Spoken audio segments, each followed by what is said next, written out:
ರಸ್ತೆ ಬದಿಯಲ್ಲಿ ಅಥವಾ ಪಾರ್ಕಿಂಗ್ ಜಾಗಗಳಲ್ಲಿ ಯಾರು ತಮ್ಮ ಸ್ವಂತ ವಾಹನಗಳನ್ನು ಬಿಟ್ಬಿಟ್ಟಿದ್ದಾರೆ, ಅಂದರೆ ಬೀಡಾಡಿ ವಾಹನಗಳು, ಅಬಂಡೆಂಟ್ ವೆಹಿಕಲ್ಸ್, ಇವುಗಳನ್ನು ತೆರವು ಮಾಡಬೇಕು ಅಂತ ನಾನು 15 ದಿನಗಳ ಹಿಂದೆನೇ ಜನಗಳಿಗೆ ಮನವಿ ಮಾಡಿದ್ದೆ ಮತ್ತು ಎಚ್ಚರಿಕೆಯನ್ನು ಕೂಡ ಕೊಟ್ಟಿದ್ದೆ. ಆದರೂ ಜನ ಅವರ ಗಾಡಿಗಳನ್ನು ರಸ್ತೆಗಳಲ್ಲಿ, ಫುಟ್ಪಾತ್ಗಳಲ್ಲಿ ಎಲ್ಲಂದ್ರೆ ಅಲ್ಲೇ ಬಿಟ್ಟು ಇದರಿಂದ ಸಾರ್ವಜನಿಕರು ಓಡಾಡೋದಕ್ಕೂ ತೊಂದರೆ ಮಾಡ್ತಾ ಇದ್ದಾರೆ. ಅಷ್ಟೇ ಅಲ್ಲ, ಜನಗಳಿಗೆ ಸೇರಿದ ಜಾಗವನ್ನು ಅವರು ಅತಿಕ್ರಮಣ ಮಾಡ್ಕೊಂಡಿದ್ದಾರೆ ಸ್ವಂತಕ್ಕೆ. ಮತ್ತು ಈ ವಾಹನಗಳು ನಾವು ಇದು ತಿಂಗಳುಗಟ್ಟಲೆ ಇಲ್ಲೇ ಬಿಟ್ಟು ಹೋಗಿರ್ತಾರೆ, ಯಾರಿಗೆ ಸೇರಿತು ಅಂತ ಗೊತ್ತಿಲ್ಲ. ಇದರಿಂದ ಬೆಂಗಳೂರಿಗೆ ಜನಕ್ಕೆ ಓಡಾಡೋದಕ್ಕೂ ಕಷ್ಟ, ಮತ್ತೆ ಸಾರ್ವಜನಿಕರಿಗೆ ಸೇರಿದ ಜಾಗ ಅವರು ಸ್ವಂತಕ್ಕೆ ಅತಿಕ್ರಮಣ ಮಾಡಿಕೊಳ್ಳೋದು ಕೂಡ ಕಾನೂನು ಉಲ್ಲಂಘನೆ. ಇದಲ್ಲದೆ ಎಲ್ಲಂದ್ರೆ ಅಲ್ಲಿ ಗಾಡಿಗಳನ್ನ ಬಿಟ್ಟು ಆಕ್ಸಿಡೆಂಟ್ಗಳು ಆಗ್ತವೆ. ಆಮೇಲೆ ನೋಡೋದಕ್ಕೂ ಕೂಡ ಬೆಂಗಳೂರು ಅಸಹ್ಯವಾಗಿ ಕಾಣಲಿಕ್ಕೆ ಇದು ಒಂದು ಕಾರಣ.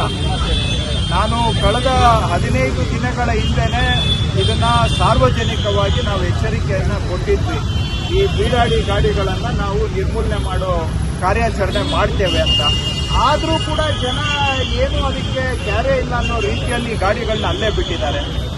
ಪೊಲೀಸ್ ಇಲಾಖೆಯವರು ಈ ರೀತಿಯಾಗಿ ಸುಮಾರು 1581 ವೆಹಿಕಲ್ಸ್ ರಸ್ತೆ ಬದಿಯಲ್ಲಿ ಈ ರೀತಿ ಬಿಟ್ಟಿರುವಂತಹದನ್ನ ಅವರು ಈಗಾಗಲೇ ಗುರುತಿಸಿದ್ದಾರೆ. ಅದು ಸಂಪೂರ್ಣ ಪಟ್ಟಿ ಅಂತ ನಾನು ಹೇಳಲಿಕ್ಕೆ ಹೋಗೋದಲ್ಲ, ಬಹುಶಃ ಅದರ ಸಂಖ್ಯೆ ಇನ್ನೂ ಹೆಚ್ಚಿಗೆ ಇದೆ. ಅಂತ ಗುರುತಿಸಿರುವಂತಹ ವೆಹಿಕಲ್ಸ್ನ ಈಗ ಇವತ್ತಿಂದ ನಾವು ಅದಕ್ಕೆ 1 ವಾರದ ನೋಟಿಸ್ ಅನ್ನು ಅಂಟಿಸ್ತಾ ಇದ್ದೇವೆ. 1 ವಾರದ ನೋಟಿಸ್ ಅಂಟಿಸ್ತಾ ಇದ್ದೇವೆ. ಜಂಟಿ ಕಾರ್ಯಾಚರಣೆ GBA, ಕಾರ್ಪೊರೇಷನ್ಸ್ ಹಾಗೂ ಪೊಲೀಸ್ ಇಲಾಖೆ ಈ ನೋಟಿಸ್ ಅನ್ನು ಅಂಟಿಸಿ 1 ವಾರ ಅವರಿಗೆ ಸಮಯಾವಕಾಶ ಇರುತ್ತೆ. ಬಂದು ಬಹುಶಃ ನಾವೊಂದು 500,000 ರೂಪಾಯಿ ಅಷ್ಟೇ ಅದಕ್ಕೆ ಸದ್ಯಕ್ಕೆ ಪೆನಾಲ್ಟಿ ಇದೆ ಕಾನೂನಲ್ಲಿ. ಅಷ್ಟು ಪೆನಾಲ್ಟಿ ಕಟ್ಟಿಬಿಟ್ಟು ಅವರು ಬೇಕಾದ್ರೆ ಗಾಡಿಯನ್ನು ಎತ್ಕೊಂಡು ಹೋಗ್ಬೋದು 1 ವಾರದವರೆಗೆ.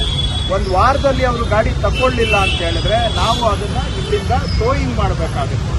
ಟೋಯಿಂಗ್ ಮಾಡಿದ ಮೇಲೆ ಅದಾದ ನಂತರನೂ ಕೂಡ ಅವರಿಗೆ ಸಮಯ ಇರುತ್ತೆ, ಬಂದು ಅವರು ಟೋಯಿಂಗ್ ಚಾರ್ಜಸ್ ಪೆನಾಲ್ಟಿ ಕಟ್ಟಿಬಿಟ್ಟು ಗಾಡಿಯನ್ನು ತಗೊಳ್ಬಹುದು.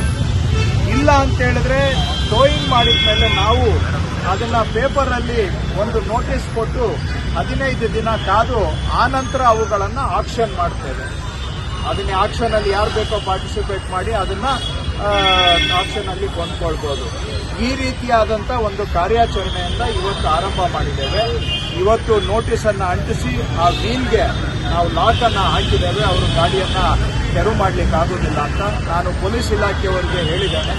ಇದು ಪದೇ ಪದೇ ಇಲ್ಲಿಂದ ತೆಗೆದುಬಿಟ್ಟು ಹೋಗಿ ಇನ್ನೊಂದು ಕಡೆ ಹಾಕಿದ್ರೆ ಅಂಥವುಗಳನ್ನ ಗುರುತಿಸಿ ಅವಕ್ಕೆ ಸ್ವಲ್ಪ ಸಿವಿಯರ್ ಪೆನಾಲ್ಟಿ ಹಾಕೋದಕ್ಕೂ ಕೂಡ ಒಂದು ದಾರಿಯನ್ನ ಹುಡುಕ್ಬೇಕು ಅಂತ ಹೇಳಿದ್ದೇನೆ. ಯಾಕಂದ್ರೆ ಬಹಳ ಸಲೀಸು ಇಲ್ಲಿ 1000 ರೂಪಾಯಿ ಕಟ್ಬಿಟ್ಟು ತಗೊಂಡೋಗಿ ಇನ್ನೊಂದು ಜಾಗದಲ್ಲಿ ಬಿಟ್ಕೊಳ್ಳೋದು. ಸೊ ಯಾರು ರಿಪೀಟೆಡ್ ಅಫೆಂಡರ್ಸ್ ಇರ್ತಾರೆ ಅವರಿಗೆ ಸಿವಿಯರ್ ಪೆನಾಲ್ಟಿಯನ್ನ ಮಾಡಬೇಕು ಅನ್ನುವಂಥದ್ದು ಹೇಳಿದ್ದೇನೆ. ನಾನು ನಮ್ಮ ಹತ್ರ 1581 ಗಾಡಿಗಳ ಪಟ್ಟಿ ಇದೆ, ಬಟ್ ಇದೇ ಸಂಪೂರ್ಣ ಪಟ್ಟಿ ಅಂತ ನಾನು ಹೇಳ್ತಾ ಇಲ್ಲ. ಟ್ರಾಫಿಕ್ ಪೊಲೀಸ್ದು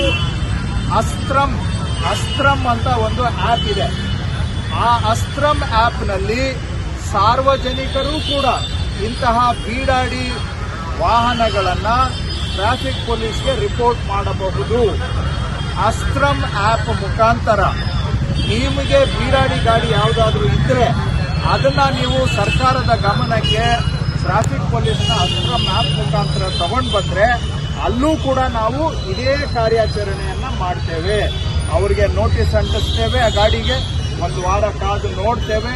ಅವ್ರು 1 ವಾರದಲ್ಲಿ ರೀಕ್ಲೈಮ್ ಮಾಡಲಿಲ್ಲ ಅಂತ ಹೇಳಿದ್ರೆ ಅವನ್ನೂ ಕೂಡ ನಾವು ಟೋವಿಂಗ್ ಮಾಡ್ತೇವೆ. ಒಟ್ಟಾರೆ ಬ್ಯಾಂಗ್ಳೂರಲ್ಲಿ ಸುಧಾರಣೆ ಆಗಬೇಕು. ರಸ್ತೆ ಬದಿಗಳಲ್ಲಿ ಎಲ್ಲಂದ್ರೆ ಅಲ್ಲಿ ಈ ತರ ಗಾಡಿಗಳನ್ನ ಬಿಟ್ಬಿಟ್ಟು ಸಾರ್ವಜನಿಕ ಜಾಗ ಅತಿಕ್ರಮಣ ಮಾಡೋದಕ್ಕೆ ಕಡಿವಾಣ ಹಾಕಬೇಕು. ಪಾದಾಚಾರಿಗಳಿಗೆ ಆಗ್ತಕ್ಕಂಥ ಅಡಚಣೆಯನ್ನು ಕಡಿಮೆ ಮಾಡಬೇಕು. ಜನ ನೆಮ್ಮದಿಯಾಗಿ ಬದುಕೋದಕ್ಕೆ ಅನುಕೂಲ ಆಗಬೇಕು.